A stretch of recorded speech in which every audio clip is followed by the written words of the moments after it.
గరీబోళ్ళ మీదనే హైడ్రా ప్రతాపం అని చెప్పి కేటీఆర్ గారు చెప్తున్నారు. పథకాలకు నిధులు లేవు, మూసి ప్రక్షాళన ఎలా చేస్తారు?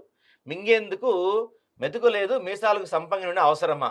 మంచిని గౌరవిస్తాం, మేము ఎవరి ఆనవాళ్ళు చెరిపేయలేదు. 420 బోగస్ హామీలతో అన్ని వర్గాలను మోసం చేసిన కాంగ్రెస్. తెలంగాణ భవన్లో కాంగ్రెస్పై కేటీఆర్ విమర్శలు. అసలు నాకు అర్థం కాదు, కేటీఆర్కి ఏ అంశం గురించైనా మాడే అర్హత ఉందంటారా? ఏ అంశం గురించైనా ఇప్పుడు నేను చెప్తున్నాను చూడండి, మింగేందుకు మెతుకులేదు కానీ మీసాలకు సంపంగి నుండి అని. అసలు అసలు వీళ్ళ హయాంలో, కేటీఆర్ హయాంలో, అదే ఈ బీఆర్ఎస్ హయాంలో 10 ఏళ్లలో అవసరం లేని వాటికి దగ్గర దగ్గర ఒక 1000 కోట్లు తగలేస్తుండ్రా. 1000 కోట్లు అసలు చాలా బీఆర్ఎస్ హయాంలో పోయినంత వృధా ఇంకెక్కడ పోలే. ఇప్పుడు కాళేశ్వరం చూసుకుని 1,60,000 కోట్లకు వస్తుంది కదా. బీఆర్ఎస్ ప్రభుత్వం పెట్టినటువంటి వృధా ఖర్చులో ఇంకా ఈ కొద్దిగా రేవంత్ రెడ్డిని చూస్తే కొంత నయం అనిపిస్తుంది. అంత వృధా ఖర్చు బీఆర్ఎస్ పార్టీ పెట్టింది. ఉదాహరణకి మనం నేను చెప్తున్నా, మింగ మెతుకులేదు మీసాలకు సంపెంగ నూనె అని చెప్పి, ఇది కేటీఆర్కే ఖచ్చితంగా వర్తిస్తా. అసలు అప్పుడు ఏం లేని దగ్గర 10 లక్షల రూపాయల దళిత బంధు, అసలు నువ్వు దళిత బంధుకు నిధులు ఎక్కడి, నువ్వు ఎందుకు కంప్లీట్ చేయలేకపోయినావు? ఉన్న దాంట్లో మొత్తంగా కంప్లీట్ చేయని కార్యక్రమం ఏదైనా ఉంటే కొందరికి కేవలం ఈటల రాజేందర్ ఓడగొట్టాలని హుజురాబాద్ లో ప్రకటించిన పథకము హుజురాబాద్ లో కూడా మొత్తం మందికి ఇవ్వాలి. దళిత బంధు ఫెయిల్ అయిపోయింది, దాని నిధులు ఎక్కడో ఈ ప్రభుత్వం చెప్పలే.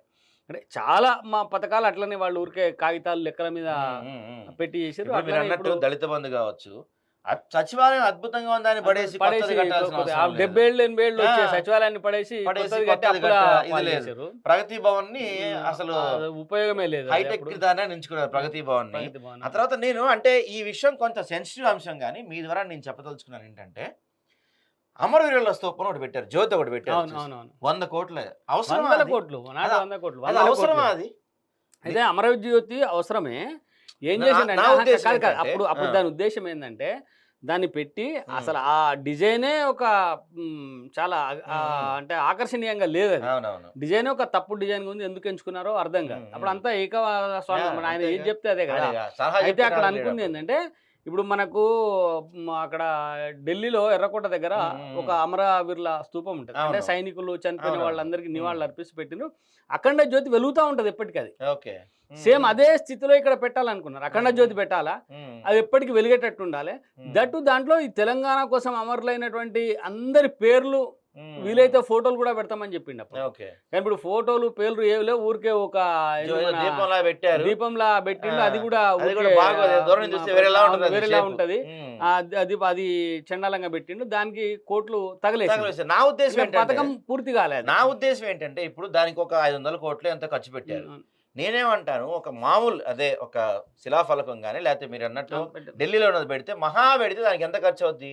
50 కోట్లు పెట్టేసి సరే అనుకుందాం. ఎందుకంటే నూనె పోయాలి కాబట్టి దాంట్లో జీవితాంతం మీరు నూనె పోసినా 50 కోట్లు ఖర్చు కాదు అనుకుందాం. 50 కోట్లు ఖర్చు పెట్టేసి మిగతా 450 డెవలప్ అయింది కదా. అవునవును, ఎలక్ట్రిసిటీ పెట్టొచ్చు, లేకపోతే గ్యాస్ ఎలక్ట్రిసిటీ దీపాలు వస్తున్నాయి కదా, దీపాలు వస్తున్నాయి, వెలిగేది వస్తుంది, పెట్టచ్చు. చెప్తున్నా మీరు ఇందాక చెప్పినట్టు అనాలోచితంగా.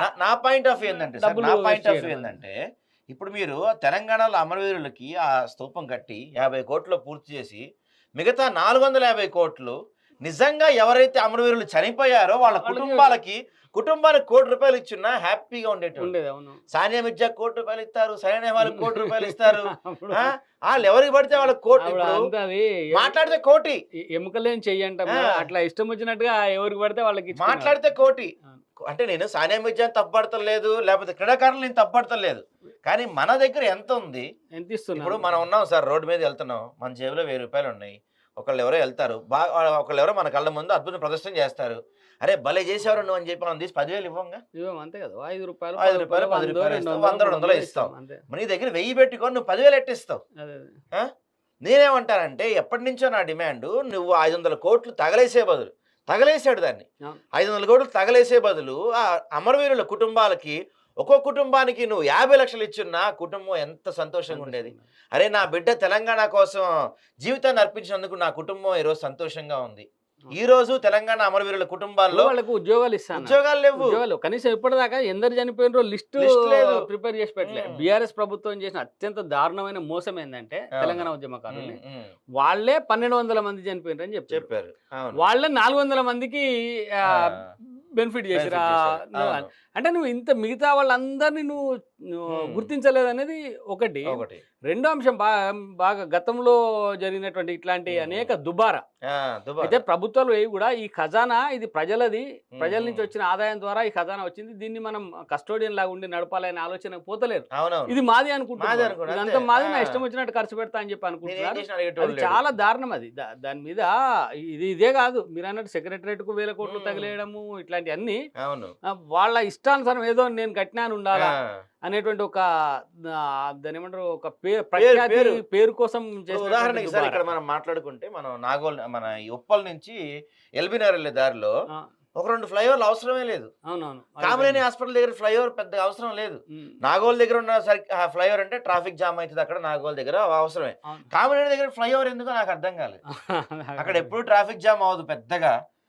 ఎంత తక్కువ వేసుకున్నా 100 కోట్లు అవదా? ఈజీగా అవుతుంది కదా. ఆ 100 కోట్లు ఇంకో దానికి ఖర్చు పెట్టచ్చు కదా. అంటే వాళ్ళ ఇష్టం అది. అడిగేవాళ్ళు. ఈ రోజు ఈయన మాట్లాడుతున్నాడు మింగేందుకు మెతుకు లేదు కానీ మీసాలకు సంపన్నుడు అని.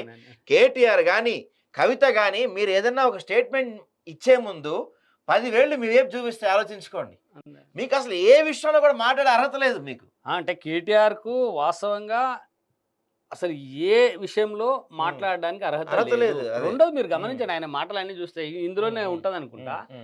ప్రజలు తప్పు పడతాడు, ప్రజలు తప్పు చేసిండ్రంటే టిఆర్ఎస్ ఓడిపోవడం వల్ల బీఆర్ఎస్ ఓడిపోవడం వల్ల బీఆర్ఎస్ కి ఏం నష్టం లేదంట, తెలంగాణకు నష్టం అంట. అంటే ఆయన ఎంత అహంభావంతో మాట్లాడుతుందంటే మేము మాత్రమే పాలకులం నడపగలము, మిగతా వాడు ఎవడు నడపలేడు అనేటువంటి ఒక భావన వచ్చే విధంగా మాట్లాడుతా ఉన్నాడు. అది కరెక్ట్ కాదు. అందుకనే ప్రజలు చాలా పరిమితం చేసిండ్రు.